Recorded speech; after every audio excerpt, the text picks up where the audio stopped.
I canceled my son's mortgage. On the very same night, my wife was called the cleaner.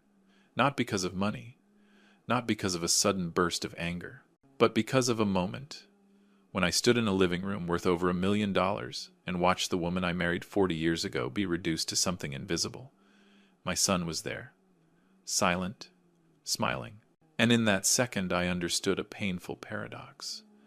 I was the one who built a place where there was no longer room for us. Before I go on, if you're listening to this in a quiet place or during a moment when you need to think, please subscribe to the channel and leave a comment telling me where you're listening from. It helps me know I'm not telling this story alone. Now, let me tell you why everything began with what seemed like a perfect dinner. That dinner was scheduled more like a performance than a family gathering. Tiffany called it a strategic evening. I called it a Friday night I couldn't refuse. Because Ryan said the investor was important, someone from California, someone who could open new doors for my son's career. The house in the suburbs of Austin was so spotless, it no longer smelled like real life. No old photographs, no trace of time. White walls, soft yellow lighting. Everything placed just right, so no one would ever wonder whether elderly parents had once lived there. I understood the message clearly, even though no one said it out loud. Susan arrived late, not because she was careless. She had just come back from the community garden where she grows vegetables for a senior support program.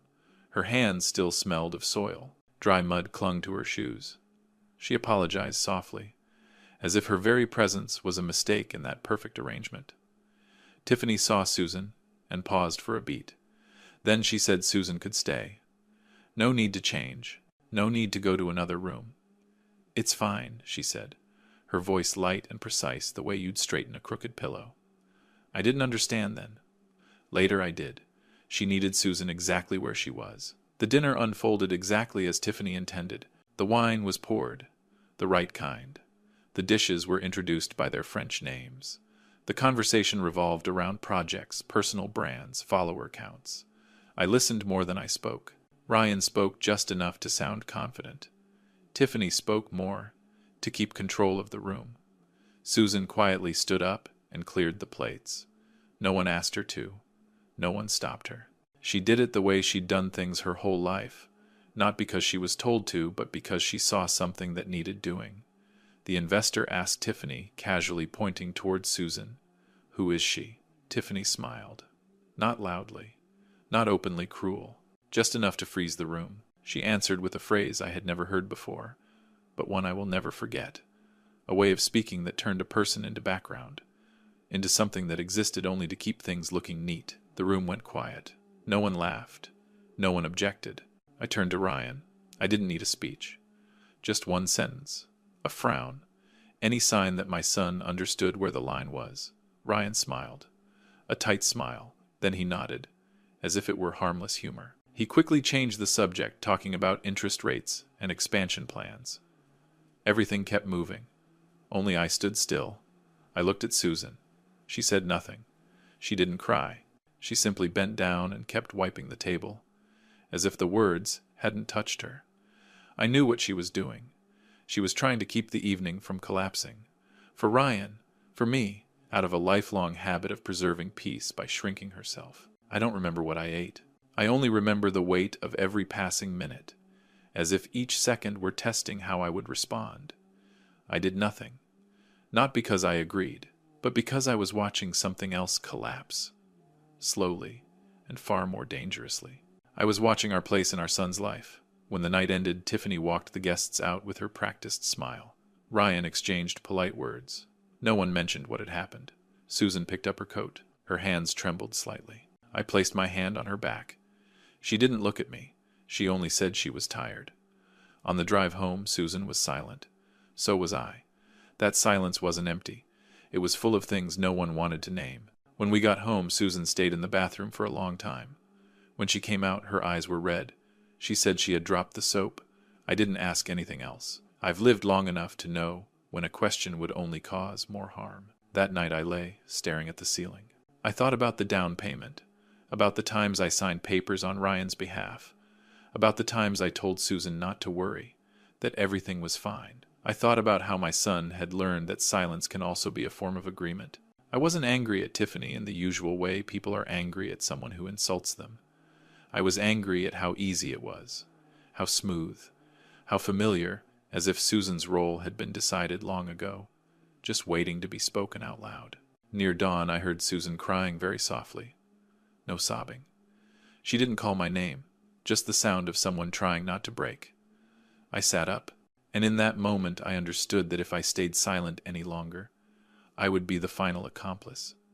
I didn't shout. I didn't make promises. I made one clear decision, cold, final, and impossible to undo, not to punish anyone, but to end a misunderstanding that had gone on far too long, about who was serving whom, and what the true cost of silence really is. The next morning, I didn't tell Susan about my decision, not because I wanted to hide it, but because some things, if spoken too early, lose the precision they require. I simply told her to pack a few outfits. Light, nothing extra. Susan looked at me slightly surprised, but she didn't ask questions. 40 years together was enough for her to know when I had reached a point where there was no more debate. We left the house at 5 in the morning. Austin was still dark. The streets were empty. The air was cool and so quiet you could hear the wheels of the suitcase rolling across the concrete. I locked the door slowly out of old habit, then slipped the key into my pocket. Not because I planned to return, but because some doors deserved to be closed properly. The apartment downtown wasn't new. I bought it many years ago, back when I was still traveling often for work, a decision I never mentioned to anyone, not even Ryan. When the elevator opened, Susan stood still for a moment, taking in the empty space, then turned to me. She didn't ask why. She only asked how long we would be staying. I said, "Until things are clear." Susan set the suitcase down and sat in a chair, her hands resting on her knees. She let out a long breath, as if she had finally been given permission to be tired. I made coffee. We didn't speak. We drank it in silence. This silence was different. It wasn't heavy. It felt like a necessary pause before the next step. When Susan went into the bedroom, I opened my laptop. I didn't hesitate. I had prepared myself for this moment the night before. I logged into the bank account that had always been under my name. I looked at the automatic payments appearing month after month. A number I had grown so used to it no longer stirred any feeling. I canceled them, one by one. No rush, no shaking hands. After that, I changed the passwords, not to hide anything, but to reestablish boundaries that had been blurred for far too long. I saved the confirmations, shut the laptop, and sat still for a few minutes. There was no sense of victory, only the feeling that order had been restored to its proper place. That afternoon, I called my lawyer, the man who had handled many things for me over the years, from business contracts to my will. I kept it brief. I didn't recount the dinner. I didn't mention the insult. I only said I wanted to activate an old clause in the financial agreement with my son, a clause written as a safeguard, and never used. He was quiet for a moment, then asked if I was sure. I told him I had never been more certain. He said he would prepare the paperwork. His voice wasn't surprised, just careful, like someone who understands that decisions like this never come from one bad day, but from many years of accumulation. That evening, Susan opened the suitcase to put her things away. As she reorganized her bag, a small notebook fell out. The cover was worn. I recognized it immediately. My old medical records. I was about to pick it up, but Susan reached it first. She flipped through a few pages, stopped, read slowly. I saw her shoulders stiffen. She looked up at me, not angry, not accusing, just stunned. She asked why those checkups had never happened. I sat down across from her. I didn't avoid her gaze. I told her about Ryan's debt, about a failed business venture I had quietly cleaned up, about postponing my own care to patch the holes my son wasn't strong enough to face. I spoke the way one delivers a report, without emotion, because the emotion had been processed long ago. Susan didn't speak right away. She closed the notebook and placed it on the table. Then she cried, silently, tears falling in a steady line. She said she wasn't angry at me. She just couldn't understand how that kind of sacrifice had been treated as something so small. I didn't answer, because I was asking myself the same question. When she calmed down, I told her I wouldn't let it happen again. Not with promises, but with action. I said there are things that, if left in place, slowly corrode everything around them, even the best parts. Susan nodded. This time she looked straight at me. No more turning away. 3 days later, my phone rang. I knew it would. Ryan's voice came through, rushed, unable to steady itself. He said the bank kept calling, said there was a problem with the payments, said everything was becoming a mess. He asked me what I had done. I didn't give a long explanation. I only said that I had stopped. Ryan was silent for a few seconds, then his voice shifted into accusation. He said I was destroying his life. I listened. I didn't interrupt. When he asked if I understood the consequences, I told him I understood them very well, because I had been carrying them for years. I ended the call, not because I had nothing left to say, but because that conversation needed to end there. Susan stood near the window, hearing enough to understand. She didn't ask if I regretted it. She only asked if I was okay. I said I was. And this time, it was true. That night I received a message saying Ryan and Tiffany wanted to meet. I didn't refuse. I knew the next confrontation was unavoidable. But I also knew that since the morning we left, everything had already begun to shift, and no longer in their direction. Ryan and Tiffany arrived the following afternoon. I didn't ask what time they were coming. I didn't prepare anything beyond clearing the coffee table, not to host guests, but to make sure nothing stood in the way of what needed to be laid out. When the doorbell rang, Susan stood up first. I gently held her hand, not firmly, just enough for her to understand that this time I would open the door. Ryan stood in front, his face tight, his jacket still on. Tiffany stood behind him, perfectly made up her eyes, moving quickly, measuring the space. They stepped inside, looked around, said nothing for the first few seconds. I invited them to sit, not warmly, not coldly, just appropriately. Ryan spoke first, his voice rushed. He said there must be a misunderstanding, said the interrupted payments had caused serious trouble, said the bank doesn't wait for anyone. Tiffany followed more gently. She spoke as if calming a minor family issue. She called it a slip of the tongue, said everyone says the wrong thing sometimes, that one evening shouldn't push everything out of control. I listened. I let them finish. When they stopped, I pointed toward Susan. She sat still, hands on her lap, back straight. I spoke slowly, word by word, and said that the slip of the tongue had made my wife cry, and that there are tears that cannot be erased by late apologies. I placed the medical notebook on the table. Then the legal folders. I didn't explain every page. I didn't need to. I simply said the price of that joke wasn't a moment of hurt feelings. It was the entire foundation they were standing on. Ryan looked down. Tiffany looked at me, her expression changing. The softness disappeared. She asked if I planned to use money to control them. I told her I had used money to protect them for far too long, to the point that I forgot to protect myself and the woman sitting beside me. The air in the room grew heavier. I stood up, walked to the cabinet, and brought back another stack of papers. I said that while they were busy maintaining a perfect image, I had taken time to review everything. Late payments, ignored bills.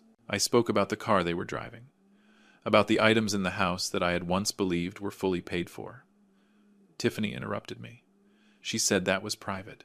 I looked straight at her and said, nothing is private when it's built on someone else's resources. I told her I had called her parents that morning, not to accuse, just to confirm one thing, and that thing was now clear. She went quiet. Ryan looked up, confusion in his eyes, something I had never seen in my son before. I continued without raising my voice. I said they had been living in a house under my name, using guarantees I provided to build an image they believed was solid. Tiffany jumped to her feet. She said I was destroying her career, that everything she had built online would collapse without that house. I listened. I didn't argue. I only said that a career built on the disregard of others was already standing on weak ground. Ryan said nothing. My son sat there, hands clasped together as if trying to hold on to something that no longer had shape. I looked at him and realized that for the first time in many years, I no longer felt the need to shield him. I handed them the final folder, the house sale documents. I told them they had 30 days. No threats, no negotiation, just information. Tiffany gave a strained laugh and said, I couldn't do that. I said I already had. They left faster than they arrived. No goodbye. No looking back. The room fell silent again. Susan exhaled as if she had been holding her breath the entire time. She asked if I was sure. I told her I had been sure since the moment I saw her standing at the sink that night. That evening I sat alone. Susan went to bed early. I didn't sleep right away. I thought about Ryan as a child, about teaching him how to drive, about the way he once looked at me with complete trust. I didn't deny the sense of loss, but I didn't turn back. The days that followed moved faster than I expected. News spread within their circle, not from me. I didn't need to say anything. When a structure built on image begins to crack, it makes its own noise. I received a few calls. Some checking in, some keeping their distance. I answered just enough. I wasn't looking for agreement. I was holding on to the calm that had just returned. One morning Susan made coffee and said she felt lighter. Not happy, not excited, just lighter. I nodded. So did I. We sat by the window, watching the city wake up. I thought that maybe for the first time in many years we were living in a space where we didn't have to prove anything to anyone. I know it isn't over. Real consequences often arrive later. But I also know that from the moment I placed those folders on the table, another door opened. Not loudly, not brilliantly, but wide enough for me to step forward, without carrying the feeling that I was standing in the wrong place in my own life. After that meeting, I didn't feel relief right away. The quiet that returned to the apartment didn't feel like a reward. It felt more like an empty space that needed to be filled with something real. Susan kept her routines. She tended the plants on the small balcony, called her friends from the community garden, cooked as if we were only here temporarily. But I knew we couldn't go back to the old rhythm. One door had closed, and behind it were questions with no answers yet. A few days later, I drove alone. I didn't tell Susan where I was going. I needed space to think, and I needed to see someone who had been gone from my life for far too long. Arthur, my older brother, lives in the mountains near Asheville. We hadn't spoken in 20 years. Ever since a family conflict, we both chose to bury in silence instead of resolving. I didn't know if he would want to see me, but I knew that if I didn't go, I'd keep carrying the feeling that I had missed something important. The road into the mountains twisted and climbed. The farther I went, the weaker the phone signal became. That made it easier to breathe. When I arrived, Arthur was outside repairing a wooden frame. He had aged. So had I. We stood there for a moment, no hug, no handshake. Finally, he nodded, as if he'd been expecting me all along. We sat on the porch. I told him everything, no details left out, no attempts to justify myself. I told him about the dinner, about Susan, about Ryan, about cutting things off. Arthur listened.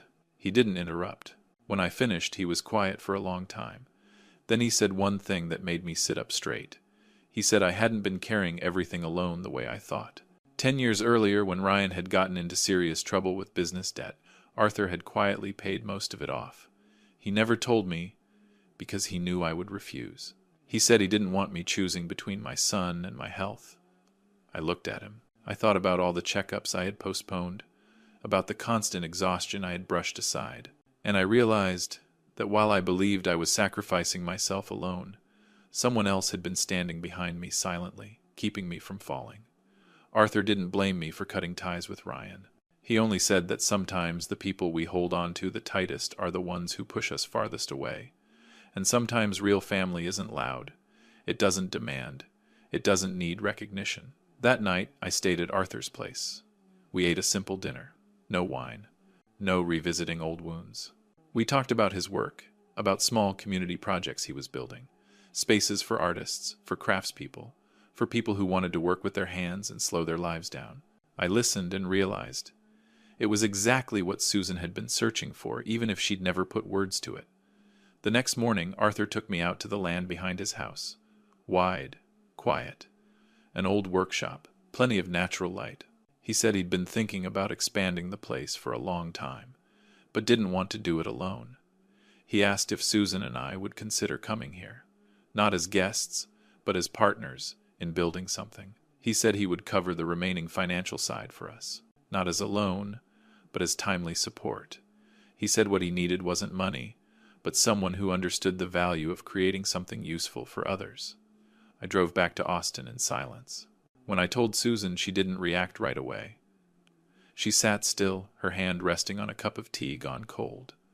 Then she asked if Arthur had a garden. I nodded. She smiled softly. For the first time in days, I saw her eyes without that guarded look. We talked it through. No rush. No dreaming. Just practical questions. About life. About age. about how starting again doesn't mean returning to zero. It means shifting into a different form. During that time, Ryan didn't reach out. I didn't go looking for him, not because I didn't care, but because I knew that if there was still something he wanted from me, it wouldn't be my presence. It would be something else, and I was no longer in a position to provide that. When we decided to leave Austin, I didn't feel like I was running away. I felt like I was moving forward, not toward something perfect, but toward something more honest. Arthur called it building. I called it repairing. On our last evening in the apartment, Susan stood on the balcony looking out at the city. She said she didn't hate this place. She just didn't belong to it. I understood. Some places don't push you away, but they don't hold you either. Some relationships are the same. When we locked the door for the final time, I didn't look back. Not because I felt nothing, but because I had learned that some turning points in life don't need regret. They only need clarity. We arrived in Asheville on a foggy morning. There was no dramatic sense of starting over. Just a quiet shift, like setting down a suitcase you've been carrying for too long. Arthur was already there. He didn't say much. He opened the gate, showed Susan the path to the garden out back where the soil was still damp and the air was calm. I watched her kneel down, press her hand into the earth, and I knew I had brought her to the right place. The first months moved slowly. No grand plans, no announcements. We cleared out the old wood shop, fixed the roof, opened the windows so daylight could stay longer during the day. Susan began planting, not to sell anything, just to watch something grow steadily. I helped Arthur organize small gatherings for people in the area. Woodworkers, artists, people who had retired early and were looking for a way to use their time for something meaningful. We called it the Miller Workshop, not to build a name, just to remind ourselves that everything here was made by hand, with time and with mutual respect. Susan worked with soil and color. I worked with schedules and stories. I shared what I knew, how to keep discipline, how not to trade integrity for convenience, how to recognize when it's time to stop. Meanwhile, the house in Austin was sold. I wasn't involved in the process. The lawyer handled it. I only received the final report. Short, clean. Ryan and Tiffany moved out. Into a smaller place farther from the center. I wasn't happy to hear it. I wasn't sad either. I simply noted it, the way you notice a change in the weather. I sent Ryan a check, just enough to cover 3 months of rent. No more, no conditions. Along with a single handwritten line, "This is the last help you'll receive from me. From here on, you clean up your own life." I didn't reuse old language. I didn't need to. The meaning was clear. Ryan didn't reply. I didn't expect him to. Some lessons can't be taught with words. They only appear when there's no one left to catch you. Life in Asheville isn't perfect. There are long stretches of rain. There are mornings when I wake up tired. But unlike before, I don't ignore it. I go for regular checkups. Susan reminds me. I listen, not out of fear, but because I no longer need to prove that I can endure more. One afternoon, I sat in the workshop, writing the final lines of this story. In front of me was a small glass jar filled with soil from Susan's garden. I held it in my hand, felt the real weight of something once considered dirty, invisible. They called my wife the cleaner, because all they ever saw was dust. They never saw the seeds she was planting. Quietly, patiently. I didn't just stop a payment. I closed an old loop, one where sacrifice was treated as something automatic. I chose to turn assets into resources, and silence into boundaries. Susan walked into the workshop. She placed her hand on my shoulder. She didn't say anything. We stood there together, watching people work, talk, laugh softly. No one here needs a role to play. No one needs to feel taller by making someone else smaller. If there's one thing I've learned through all of this, it's this family is not a place where you're asked to shrink so others can look bigger. And fairness doesn't always come from demanding it. Sometimes it comes from knowing when to walk away. This is our next chapter.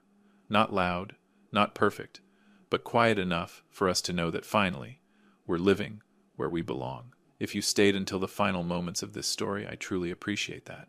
If it made you think about boundaries, about family, or about the value of respect, please tap like to support, subscribe so you don't miss the next stories, and share it if you think someone else needs to hear this. Thank you for listening all the way through. Your presence is what gives stories like this their meaning.